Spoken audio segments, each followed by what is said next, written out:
They called her the Shadow, not cruelly, but as one names a fact too obvious to dispute. While her sister Vivian glittered like cut crystal in every ballroom, drawing suitors like moths to flame, Clara Ashford had learned to make herself small. She perfected the art of standing just beyond the candlelight, of answering only when addressed, of carrying her worth so quietly that even those who loved her sometimes forgot she was there. But invisibility, she discovered, was not the same as safety. When the Duke of Rothwell arrived at Ashford Manor with matrimonial intent, society assumed his purpose without question. Vivian was the prize. Clara was merely the sister who would stand beside her at the altar, smiling dutifully while her heart learned once more to expect nothing. What Clara did not know, what no one could have predicted, was that some men do not seek the brightest flame. Some seek the steady light that burns, unnoticed, in the corners where truth resides. The morning the Duke's letter arrived, Clara stood at the window of the drawing room, watching frost creep across the glass in delicate, merciless patterns. Her mother's voice drifted from the hallway, bright with triumph, announcing what everyone already knew: the Duke of Rothwell had accepted their invitation. He would arrive within the week. Vivian squealed, a sound like bells, musical and expected. The household erupted into motion. Seamstresses were summoned, menus revised, the best china brought down from storage, each plate inspected for imperfection. Clara remained at the window. She did not resent her sister's beauty. Vivian had been born with it as effortlessly as Clara had been born with brown eyes and an unfortunate talent for silence. Beauty was currency, and Vivian spent hers wisely, generously even, never wielding it as a weapon. She smiled at Clara often, included her when she remembered, and had once told a suitor that Clara was terribly clever, though the gentleman had looked confused, as if cleverness were a defect requiring sympathy. No, Clara did not resent Vivian. She resented hope. Hope was the cruelest thing. It whispered that perhaps this time someone might look past the glittering surface and see her.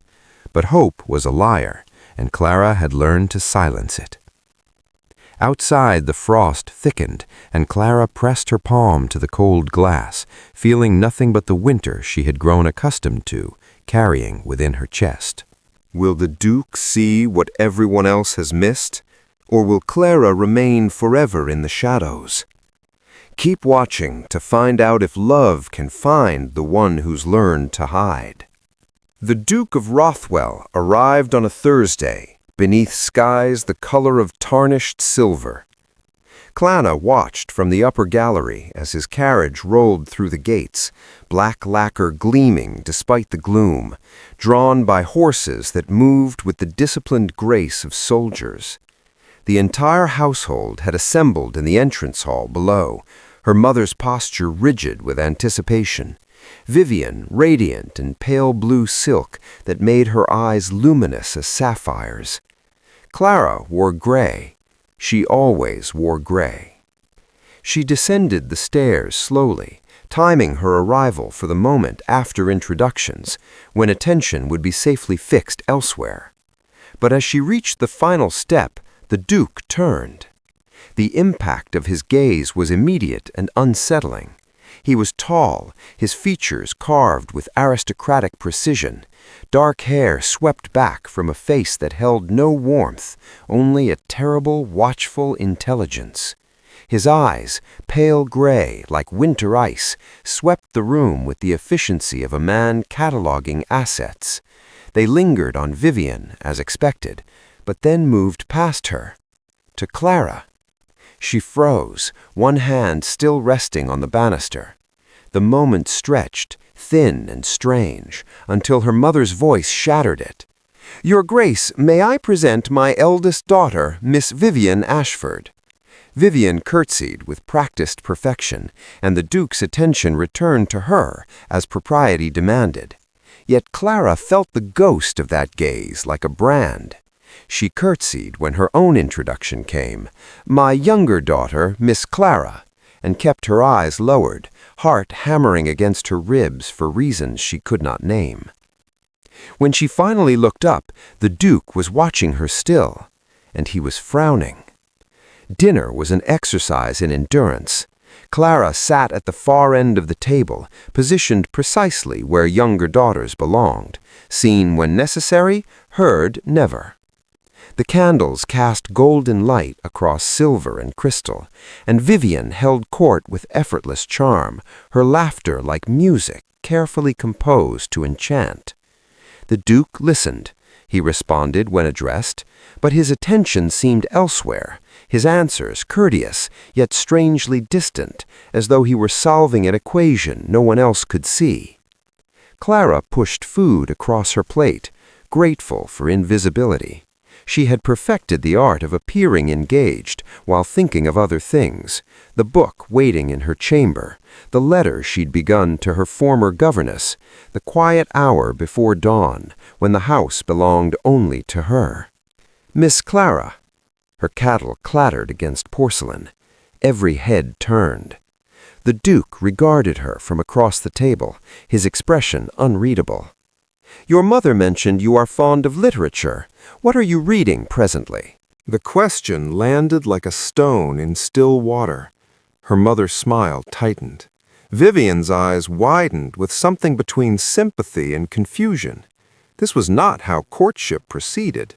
Dukes did not address younger daughters, particularly not plain ones in gray dresses who contributed nothing to conversation.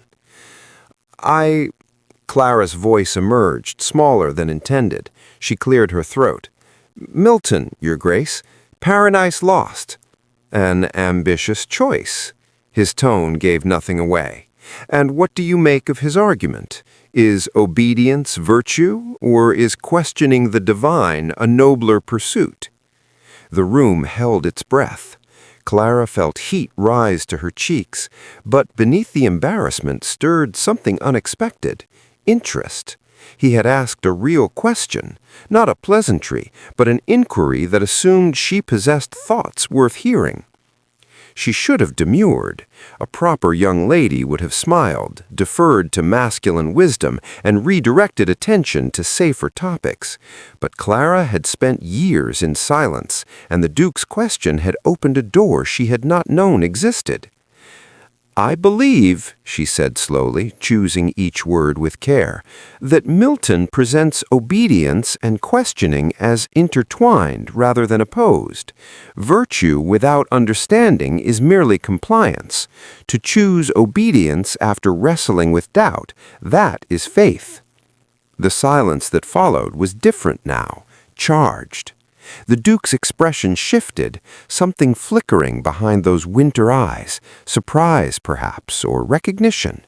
"An elegant interpretation, Miss Clara, though I wonder if Milton himself would agree." "I suspect," Clara replied, emboldened by the steadiness of his gaze, "that Milton cared less about agreement than about making his readers think." The corner of his mouth moved, not quite a smile, but close enough to feel like victory. Her mother's fan snapped open with audible disapproval. Vivian looked between them with growing bewilderment. Clara knew she had overstepped, had violated the unspoken rules that kept younger daughters appropriately invisible. She lowered her eyes, waiting for dismissal. Instead, the Duke said, "I have a first edition in my library at Rothwell House. The annotations are fascinating. Perhaps you would appreciate seeing them." The offer hung in the air, impossible and inappropriate. One did not invite young ladies to view one's library. One certainly did not extend such invitations to the wrong sister. Before Clara could respond, her mother intervened with practiced smoothness. "How generous, Your Grace. I'm certain both my daughters would be delighted to visit Rothwell House should you extend a formal invitation." The Duke inclined his head, accepting the correction, but his eyes never left Clara's face. Sleep eluded her that night. Clara lay in darkness, replaying the dinner conversation with the obsessive precision of someone examining a treasure they suspected might be glass. He had noticed her, spoken to her, looked at her as though she were worth seeing. But why? The question tormented her more than indifference ever had. She knew her place in the world's hierarchy. Vivian was the beauty, the prize, the daughter designed for dukes. Clara was the afterthought, the shadow, the one who would eventually marry a vicar or a minor gentleman if fortune smiled and desperation prevailed. Men like the Duke of Rothwell did not notice girls like her. Unless, and here her stomach twisted, unless he had simply been kind, pity dressed as interest, a great man condescending to acknowledge the plain sister before returning his attention to the worthy one. The thought burned worse than neglect. When dawn finally grayed the windows, Clara rose and dressed in her riding habit.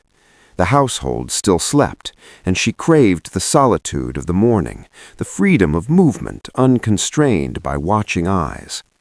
The stables were quiet, her mare Delphine already alert and eager. Clara saddled her herself. The grooms would scold later, but she preferred self-sufficiency to assistance. She rode toward the east woods, where the path narrowed and the world felt mercifully removed from drawing rooms and expectations. She did not expect to find the Duke already there. He sat atop a magnificent black stallion, motionless as a statue, his profile sharp against the pale sky. He had not yet seen her. She could turn back, preserve the fiction that this meeting had never occurred. Instead, Delphine nickered softly. The Duke turned, and Clara's carefully constructed defenses trembled. "Miss Clara." He spoke her name as though it were a complete sentence, requiring no embellishment. His horse shifted beneath him, impatient, but the Duke remained still, studying her with that same unsettling focus from dinner. She should apologize for intruding, should retreat with murmured excuses. Instead, she found herself saying, "I did not expect company, Your Grace. I come here to be alone." As did I. He did not sound displeased, merely factual. "It seems we share similar instincts." The observation lodged itself somewhere beneath her ribs. She tightened her grip on the reins, suddenly aware of how disheveled she must appear, hair barely pinned, habit unfashionably old, face flushed from riding. Vivian would never be caught in such disarray. "I should return," Clara said. "The household will be waking soon." "Will you run from every conversation we have, Miss Clara?" The question stopped her. She looked at him fully then, and found his expression neither mocking nor kind, but something more dangerous, curious. "I am not running, Your Grace. I am observing propriety." Propriety. He repeated the word as though tasting something bitter. That fascinating prison we build to keep ourselves from saying what we mean. Clara's breath caught. "And what do you mean, Your Grace?"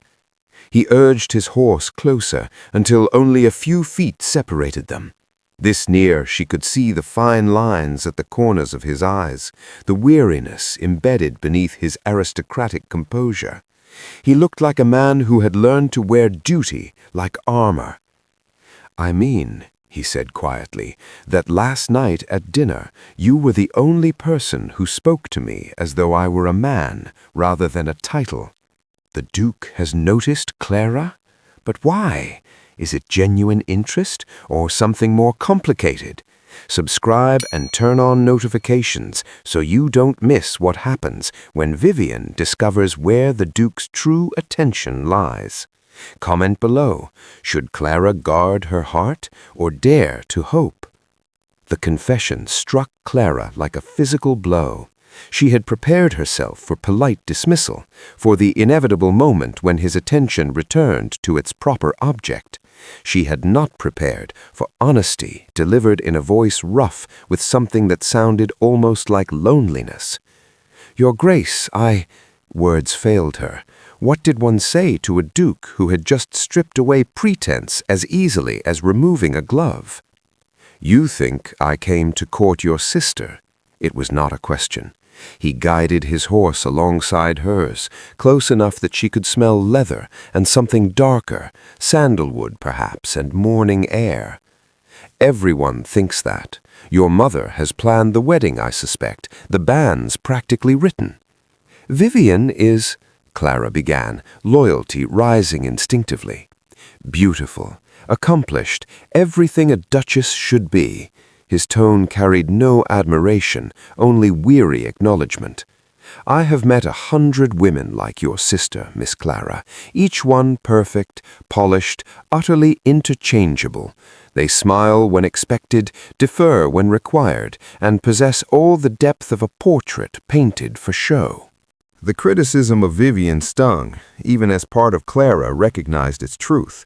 Her sister was kind, but she had never questioned anything, never wrestled with ideas or sought meaning beyond society's narrow definitions. "And you believe I'm different?" Clara heard the skepticism in her own voice, the years of being overlooked sharpening her words. The Duke's gaze held hers, unflinching. "I believe you think, Miss Clara. I watched you at dinner, saw the way your mind worked through my question before you answered. You did not perform, you engaged." He paused. "Do you have any idea how rare that is?" The vulnerability beneath his words terrified her more than any declaration of intent. They rode in silence after that, horses moving in tandem through the woods as dawn strengthened overhead. Clara's thoughts churned with dangerous possibilities.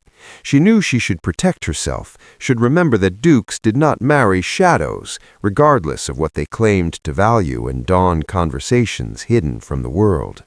But oh, how she wanted to believe him. "Why did you come to Ashford Manor?" she asked, finally, needing to understand. "If you hold courtship in such contempt, why subject yourself to it?" His jaw tightened. "Because I am 32 years old, and my family has determined that duty requires an heir. They presented me with a list of suitable candidates. Your sister's name appeared at the top. Impeccable bloodline, appropriate breeding, and a face that would look well in the family portraits." The clinical assessment made Clara's stomach twist. How romantic! "Romance," he said bitterly, "is a luxury afforded to poets and younger sons. Dukes marry for dynasty." "Then why speak to me at all?" The question emerged sharper than intended. "Why seek me out this morning if your path is already determined?" He pulled his horse to a stop. The forest pressed close around them, witness to confessions that should remain unspoken. When he looked at her, something in his expression had shifted, the careful control cracking to reveal the man beneath the title. "Because for one evening, sitting at your family's table, listening to you defend Milton with passion your sister could never feign, I remembered what it felt like to want something beyond obligation." His voice dropped. "And I find I am not yet ready to surrender that feeling, even if keeping it means courting disaster." Clara's heart hammered against her ribs. "Your praise, Nicholas," he said quietly. "When we are alone, I would have you call me Nicholas." The household noticed, of course. Servants whispered. Her mother's smiles grew strained. Vivian, sweet and oblivious, chattered about the Duke's visits with innocent excitement, never questioning why he requested Clara's presence at tea, why he asked for her opinions on everything from estate management to poetry. Clara lived in two worlds now. In one, she played her assigned role, the quiet sister, the shadow, the one who would graciously step aside when the inevitable announcement came. In the other, hidden in stolen moments, she became someone else entirely, someone who debated and laughed and felt seen in ways she had never imagined possible. Nicholas. She thought of him as Nicholas now, though she dared not say it aloud except in the privacy of their morning rides, revealed himself in increments. He spoke of the crushing weight of expectation, of a childhood spent learning duty before kindness, of a father who had valued the title above the boy who would inherit it. "I was 8 when he told me that affection was weakness. Nicholas said one morning, his profile sharp against autumn light, that a duke must remain above such common sentiments. Clara's chest ached. And you believed him? I had no choice. He turned to her then, and she saw the truth written in every line of his face. Until I met a woman in a gray dress who looked at me as though I were human. The danger of it pressed close. Clara knew she was falling, had perhaps already fallen into something that could only end in heartbreak. He was promised to Vivian in all but name. Society's expectations were immovable, and yet, when he looked at her like that, as though she were treasure rather than afterthought, she could not bring herself to retreat. "What happens when duty calls louder than desire?" she whispered. His hand moved, almost touching hers. Almost. "I do not yet know." The breaking point came during the harvest ball. Ashford Manor blazed with light, filled with neighbors and gentry assembled to celebrate and, though no one spoke it aloud, to witness the Duke's courtship reach its inevitable conclusion. Vivian wore white silk embroidered with gold, a vision designed to dazzle. Clara wore lavender, a compromise between gray and invisibility. She stood at the room's edge, watching Nicholas dance with Vivian, his movements correct, his expression polite, his eyes utterly empty. When the music ended, propriety demanded he request a second dance. Instead, he crossed the room to Clara. The gasps were audible. Her mother's face paled. Vivian stood frozen in confusion, her hand still extended from the dance. And Nicholas, Duke of Rothwell, bowed before the wrong sister with deliberate, unmistakable intent. "Miss Clara, would you honor me?" She should refuse, should spare them both the scandal, the whispers, the inevitable ruin. But his eyes held a question that went beyond dancing, and Clara discovered that invisibility, once shed, could not be easily reclaimed. "Yes," she breathed. His hand closed over hers, and the ballroom erupted in scandalized murmurs. He led her onto the floor as the musicians, uncertain, began a waltz. Clara had danced before, but never like this, never with every eye watching, never with her heart threatening to shatter her ribs, never with a man who held her as though she were porcelain and steel combined. "They will never forgive this," she whispered as they turned. "I know." His grip tightened fractionally. "Do you wish me to stop?" She looked up at him, at the man who had seen her when the world insisted she remain hidden, and felt something break open inside her chest. Not breaking apart, but breaking free. "No," Clara said, "I do not." Her mother demanded explanations. Vivian wept, not from heartbreak, Clara suspected, but from the humiliation of public rejection. Neighbors departed early, eager to spread news of the scandal.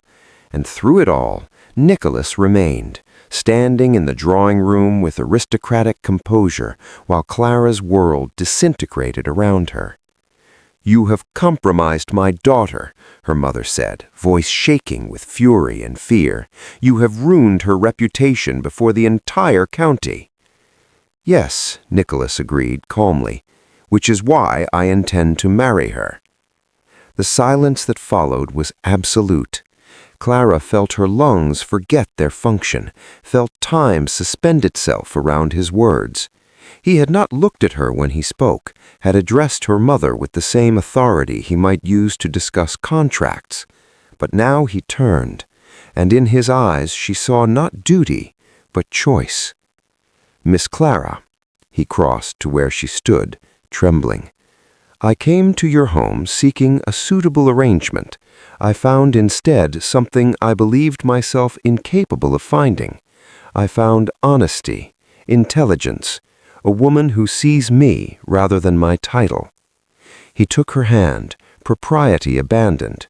"I cannot promise you a conventional marriage. Society will judge harshly. But I can promise you this: I will never ask you to become invisible again." Tears burned Clara's eyes. You came for Vivian. I came for duty, he corrected gently. I stayed for you. The truth of it blazed between them, undeniable. Clara thought of all the years she had made herself small, had accepted scraps of attention and called it enough, and she thought of this man who had offered her something infinitely more dangerous, the chance to be wholly, completely seen. Yes, she whispered. Yes, I will marry you. When he kissed her hand, the room erupted in chaos, but Clara heard none of it. She heard only the whisper of her own heart, finally allowed to beat loud enough to matter. They married in winter, when frost painted the windows of Rothwell Chapel in patterns like lace. Clara wore blue, Nicholas's request, and carried no flowers, only a small volume of Milton bound in leather.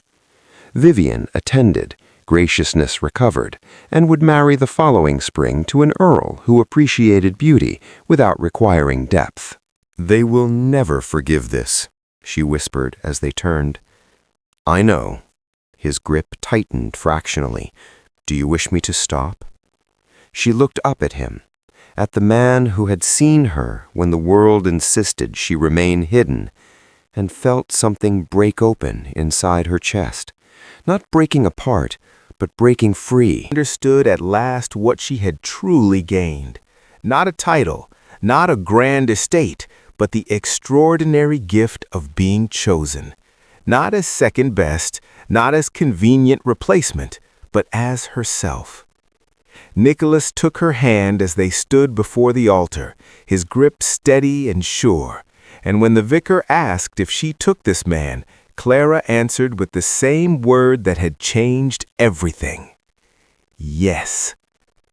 Outside, snow began to fall, soft and certain, and in the quietest corner of the chapel, where shadows had once gathered, light broke through the windows in shafts of gold, illuminating what had always been there, waiting only to be seen. Did Clara and Nicholas's story touch your heart? If you believe love sees what others overlook, like this video and subscribe for more stories where the underestimated become unforgettable.